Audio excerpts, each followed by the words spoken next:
Welcome to the first of the video clips for the fruit grower.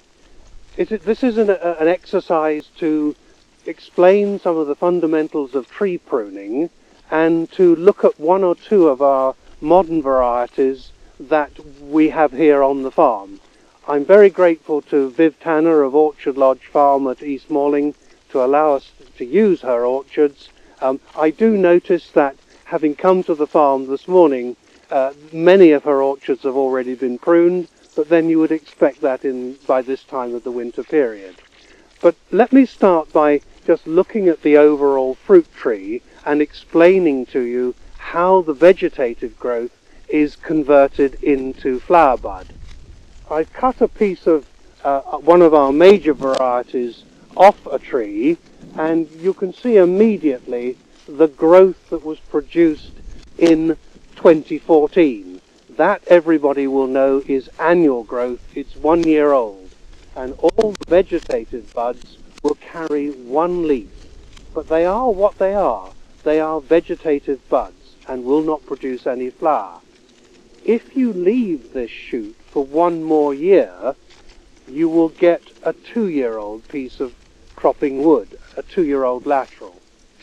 And you can see immediately that the buds are different. They are plumper, rounder, and in fact will be floral. But they haven't at this stage been pollinated, fertilized, and the fruit brought to maturity. So they are virgin flower as formed in a 2nd year.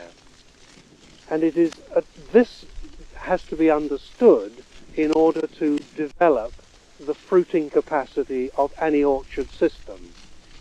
I hadn't proposed in any way to overlay tree systems, whether you grow dwarf pyramids or semi-intensive or very intensive wire and cane systems. The shape and the morphology of the apple tree is the same wherever you go. But what we've also discovered is that in the last decade or two, we've seen new varieties like Gala, like Tansy, like Jazz, like Braeburn, like Cameo, that feature different characteristics that we need to adjust. We carry forward much of our knowledge from 2 major varieties in the English apple industry, Cox Orange Pippin and Bramley's Seedling. Now they in themselves are very different. This piece of timber here that I've got in my hand is taken from a Cox Orange Pippin tree, and we still have in our orchards many, many hectares of trees planted on that type of variety. You will find on any fruiting tree of the Cox Orange Pippin type that once you've developed the 2-year-old lateral on the tree, you will then experience in your first harvest, at the end of the 3rd growing season, the fruit from these flower buds. And you'll see from this piece of wood that I'm holding in my hand the presence of a spur where the apples have been attached to the tree. So they're no longer a maiden flower, they're actually, they fruited. But one of the features of a 3-year-old lateral is that it not only carries the apple, but it will also lay down a spare fruit bud for the following year. And it's from this spare fruit bud that over time you begin to see the build-up of a spurring system.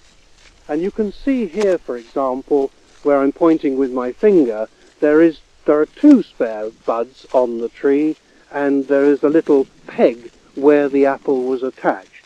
It's almost like a human tummy button because it's the place which the fruit was attached to the mother tree. You and I have a tummy button. A fruit tree has a little scar where the stalk of the apple was attached to the tree. But the important thing to recognize from this particular spur is that it has the flowering capacity for the following year, and that is the build-up of a spurring system. Now, it's quite likely that if we develop mechanical ways of pruning fruit trees, that we will begin to build up spur systems on our tree walls. So it's sensible that we understand that just like the laterals, we would need in time to renew the cropping spur. This will get more complicated as time progresses because it'll become like a stag swan and become more diverse with more fruit buds. And of course, the more the fruit buds, the greater the probability of producing smaller and inferior fruit.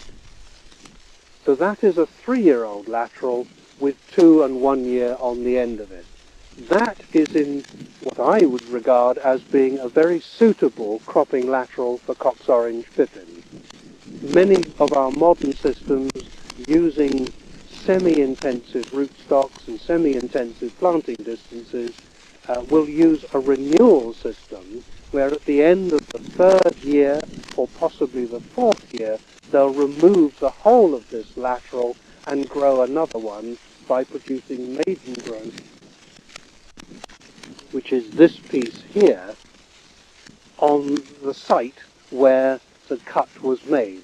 Often we use a stub cut or a ledged cut, a Dutch cut, to stimulate the buds at the base of that cut to produce a new maiden shoot.